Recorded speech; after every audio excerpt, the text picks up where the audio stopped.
Fernando po. Minando. Saan kayo nakatira? Dito lang po sa Laguna.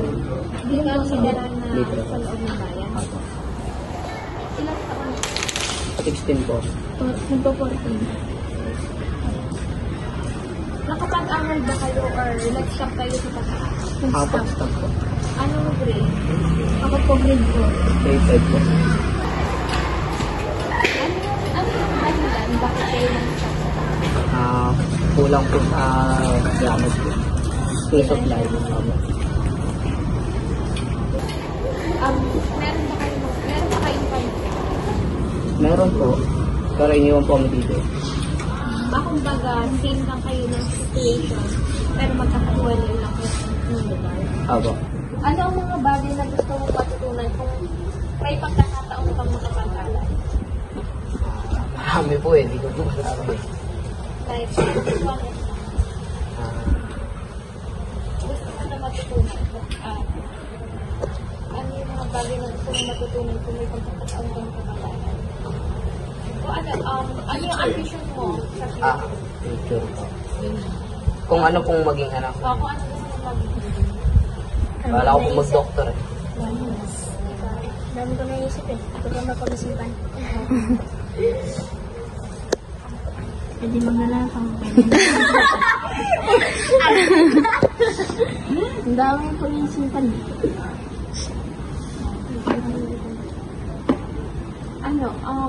Yun nga, di ba pangarap mo maging isang doktor?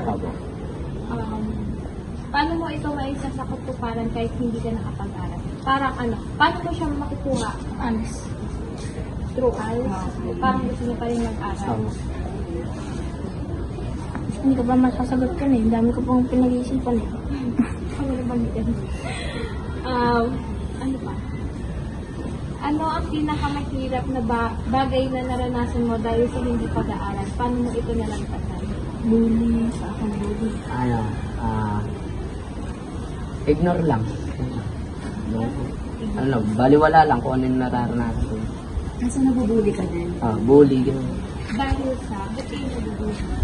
About nga po sa hindi po nakapag-aral yun. Parang napagkasabihan po na kung ano-ano. Sinasabi mo lang mararating. Basta gulero lang daw ang mararating. Ay, hindi ko pa maintindihan ko. Mararating ko eh.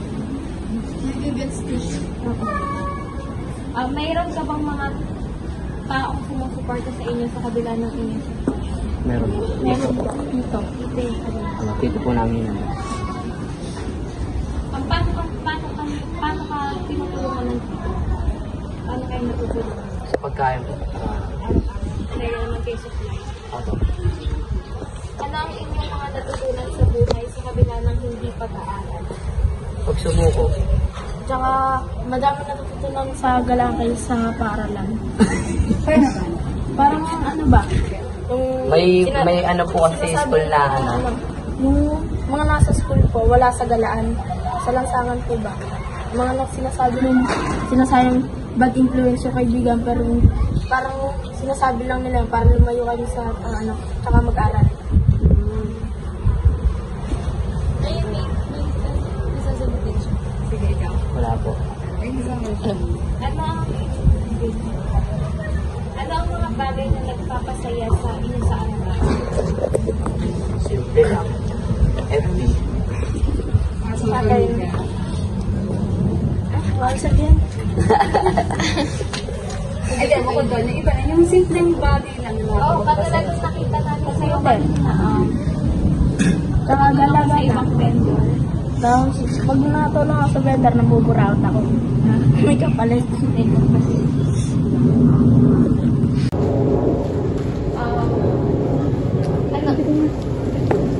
Ano ang inyong mga ginagawa para makatulong sa inyo? Skip. Mayroon ka bang mga kwento na gusto mo ipag-agi tungkol sa inyo?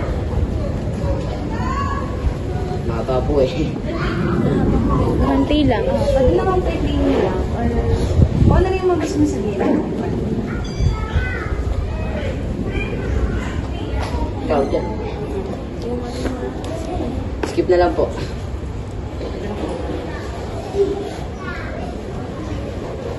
Question. Bakit kayo nakapunta sa ganitong situation? Ano yung Gawa dalawa? nga nung tatay-tatayan namin. Magkapit na tayo. Lagi kami, unang sa akin po ako. Stepfather or Stepfather. Tapos yung tatang namin tatay, patay na po. so may nanay? Meron po, Nag-asawa napakasarap. Napakasarap. Kaso doon, naiinis ako. Nakain kami, kalaw, nakatingin sa akin. Wala ko sa pakinig pa. Ano gagawin pa kayo? Ito lang. Nakakain. Parang nakatingin sa akin. Ano, dumating din ba yung araw na parang gusto niya lang sumuko? Sa akin, hindi. Pag nasusuko ko, naisip ko mambugbog. Ng kaibigan. Sa akin, hindi. Hindi. Bakit? Kung suwa ako, mas parang pinamukha ako sa sarili kong talunan ako. Pati kaibigan ko lang nagpapasaya sa akin. Papado kami sa barangay, nagpasapakan. Ayun, kaya hindi ako nasuko. Umuwas ko sa lagot na ako. Oo naman eh. Ano, yung kanina ko ang tanong, kung gusto niyo bumalik sa pag-aaral, gusto niyo or hindi? Gusto. Gusto ko. Bakit? Para matupad ko po ang pangarap ko. Para marating ko yung mga gusto kong ratingin. Mahalaga ba sa inyo yung school, yung education? Siyempre, sa lahat naman po, kailangan yun. Mahalaga yun eh. Kung walang diploma, hindi ka makakapagawa ng trabaho. Ito lang. Ay, mas malakas pa rin ang diskarte. Pag dumating yung time na natupad niyo yung pangarap niyo, anong una niyo gustong gawin? Tumulong sa, kung kanyari, sa katulad din po namin ganito nung... Sa ano, kagaya kong naging ganito.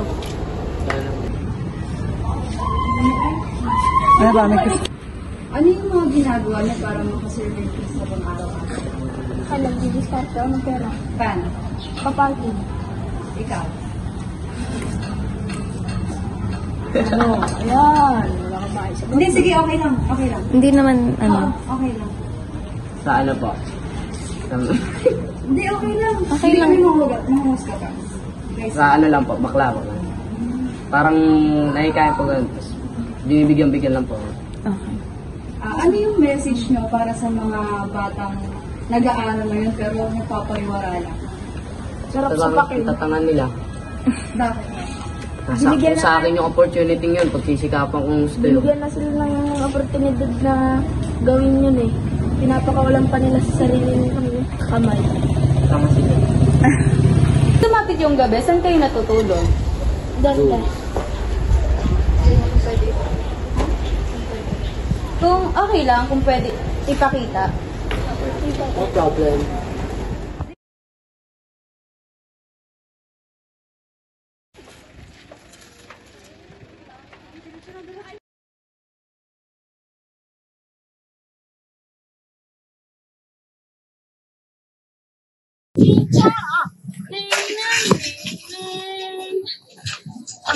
Dito ba kayo nakatira? Gado na kayo katagal dito nakatira? Almost 2 years po. 2 years. Paano yung ginagawa nyo pag pag halimbawa may bagyo? Ano po, wala po, dito lang po kami. Wala kayong ibang pinag-i-stayan pag may Wala bagyo? po. Diyan lang po, sa, nakikisilong lang po kami dyan sa may tunnel. Sa evac, wala. Hindi kayo napunta ng evacuation, Hindi gano'n. na kailangan mo. Okay na kayo dito? Okay na kami. Hindi ba kayo pinapaalis dito? Dito po namin dito yung bantay dito, dito po. Hmm. Municipal tunnel po dito namin, kaya nakakapasok po. Gala-gala po kami dito. Ah.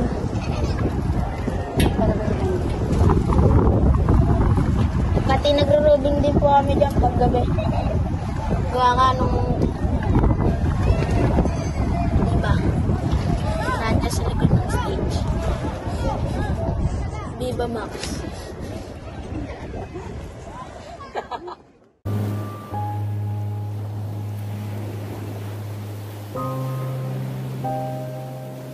Ang pag-agos at pag-urong ng tubig ay sumasalamin sa pabago-bagong emosyon na kanilang nararamdaman. May mga araw na puno sila ng pag-asa at may mga araw din na nalulungkot at nawawalan ng gana. Ngunit sa bawat hampas ng alon, natututo silang tanggapin ang daloy ng buhay, ang pagbabago at ang kahalagahan ng pagiging matatag sa gitna ng mga pagsubok. Sa kanilang murang edad, natutunan na nila ang kahalagahan ng pagtutulungan, pagtitiis at pag-asa. Sa bawat hampas ng alon sa lawa, patuloy silang lumalaban, lumalago at naging mas malakas, handa sa anumang hamon na darating. Ang lawa, ang saksi sa kanilang pagsisikap at pagtitiis ay naging simbolo ng kanilang pag-asa at pagnanais na magkaroon ng mas magandang kinabukasan.